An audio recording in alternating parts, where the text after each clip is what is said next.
mwenna, abataka, abaana b'engoma, abalangira n'abambejja, bazadde baffe, ab'ebitiibwa mwenna, wamu n'emikwano gya Buganda, mbaniriza mwenna mu kifo kino.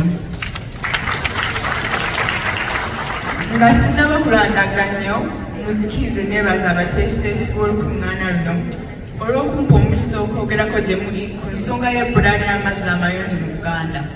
Mwebale nnyo, mwebalire ddala.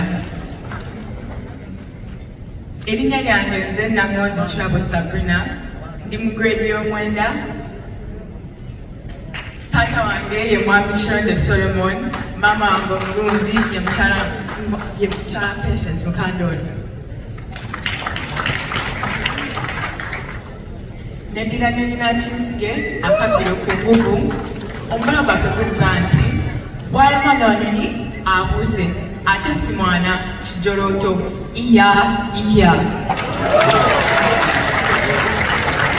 Bella Kaplan mu ssaza lya Washington eritwalibwa Oweekitiibwa Engineer Moses Gayimayanja.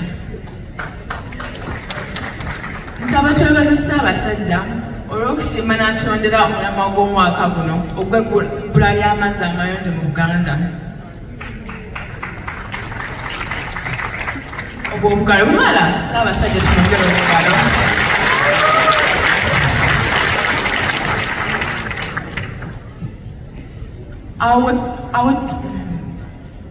Abantu baffe tebasomesebwa mugaso gw'okukuuma amazzi nga mayonjo. Era nze wamu ne bato bannange tuwandiise ku nsonga eno, kakasa mutulabe mu puroguramu.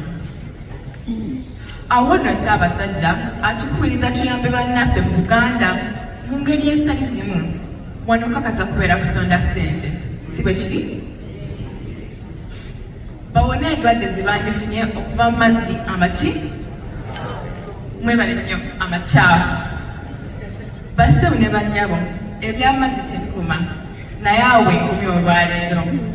Mwebale nnyo okumpuliriza, kansabe nti alina kyalina aweeyo ku lwannyaffe Buganda.